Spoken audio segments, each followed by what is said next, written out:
So hi everyone, my name is Atlas, and I'm a PhD student from UW-Madison. So today I'm going to briefly guide you through how I design some LEGO-style topographic maps and share some random thoughts related. First of all, this is only the personal sharing, not from LEGO official. That's why I sometimes said LEGO style. And I don't put any watermark on them, but it's not supposed to be directly commercial use. Everything is simply based on my personal limited experience, which means it's just one approach for you to get some inspirations. And there are way more possibilities to explore and practice in other way. The terms I use actually does not exactly match the official use of LEGO, but there are some very basic concepts to be clarified. So if you want to build a physical LEGO map, it's very likely that you need a base plate, which is a large square flat basis with things built on top of it. The main body of the map is built basically using two types, the brick and the tiles. Bricks have stackable studs on the top, and tiles have a flat top. A more general term, including both of them, could be LEGO pieces, LEGO elements, or LEGO parts. And LEGO has its standard unit size, which is roughly 8 by 8 square millimeter horizontally. Now I'm going to quickly display some examples I designed before. The Wisconsin map is my first LEGO map, which is also physically built, in which I try to include as many map elements as possible. Lands with higher elevations are actually raised with more layers. I was not experienced enough and used metric units for elevation, but imperial units for the scale. I later add more labels in the digital graphic version. The second one I made is a Colorado map, which is the first time I applied the 3D rendering of LEGO Studio. With slightly upgraded color scheme, all tags are displayed using the LEGO parts instead of physically printed. This map also includes outside state boundaries and the labels. The third one, a Georgia map, is simply a LEGO-style map without physical or virtual LEGO models. I just love this graphic clearing showing the terrain pattern plus major cities in Georgia. And the next one is New Zealand, which is also 3D rendered. In this map, I explore the representation of the bathymetry, and I start practicing breaking the neat line. Furthermore, I labeled more physical geographic features, but it seems not a very good example due to the unclear color of the labels. And when you see the next map of Arizona, such labels for the physiography looks much better in white color. But more importantly, I tried a brand new style for the terrain representation.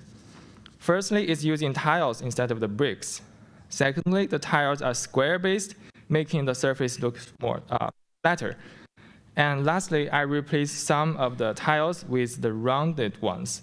Yes, and that's the correct term, round quarter, and half circle tiles. It definitely helps display the terrain pattern in a clear and cute way. The next map is my second and so far the largest physical LEGO map, kind of designed specifically for NACIS. Yes, it's a North American map. I used round tiles, continuing with the previous color scheme, bathymetry, and breaking of neat line again. New features include the ice cap in white color and other continents in gray color, still with their corresponding elevations. In terms of map elements, I make the best use of advantage of the physical LEGO map and make them float, with the map information below totally retrievable. And last one is one of the 12 tiles in this year's NACIS map quilt at the surrounding area of Tacoma. It's graphic only, but with some shaded effect to show the layers. The design imitates the square bricks of LEGO, but with the LEGO icon replaced with NACIS icon. Also, it is to scale. Hopefully, you will see it tonight at the map gallery and see if it looks like a real size of LEGO. Also, in the map gallery, you will see two of my physical LEGO maps, as well as this mini gallery map posters. If you compare any two of the maps carefully, you will notice significant differences from many perspectives. That's because I always try something new when designing them. Now let's quickly have a look at how I made them technically. my standard workflow is like making the plans in ArcGIS Pro visually, probably with some extra math, and then finish the Lego build-up, either physically or in Lego Studio, and then probably some edits in Illustrator. I'm sure you can use Q or Python or R to achieve some steps effectively. In ArcGIS Pro, I make the plan visually, balancing among the base plate size, a rounded value of the scale, and decent map extent. Specifically, you need to create the fishnet and use the points to extract the values from the DEM layer. And if you use ArcGIS Online string layer, the unit is meter. Again, you need to convert it to feet. And then most of the design freedom is to set the symbology of the layer with elevation values, such as a classification scheme, color scheme, round or square, brick or tile. I often need to manually make some minor changes, mostly because the extracted values of the fishnet could not represent the tile very well. Lego Studio is so much fun to explore. It's the official all-in-one software of Lego. The user interface is like this. You might need to spend some time getting used to control the viewing perspective, such as holding the mid key of the mouse and dragging. Basically, you need to select the Lego elements of certain shapes from the left and click the artboard on the right to add it. The color matches the real Lego pieces, but there are many colors but still limited choices, either transparent or not. The clone feature is effective to add objects of the same type, perfect for us. And it also has a list panel on the right for quick selection.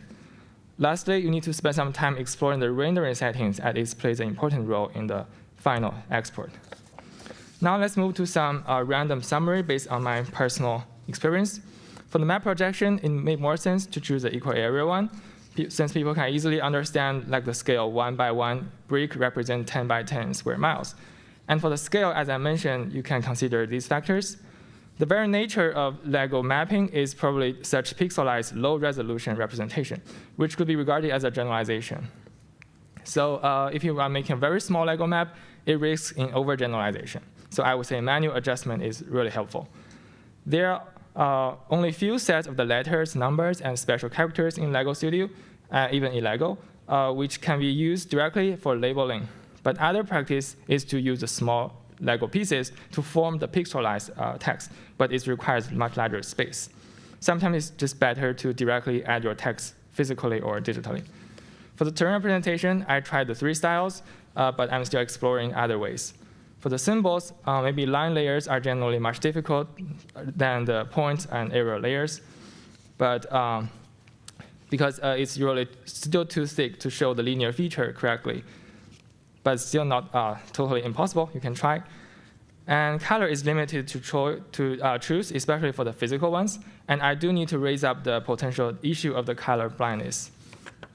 For the other map elements, I'm sure there are way more solutions beyond my current practice. So this is the end about my presentation. If I have new designs, I will post them on my social media platform and my website.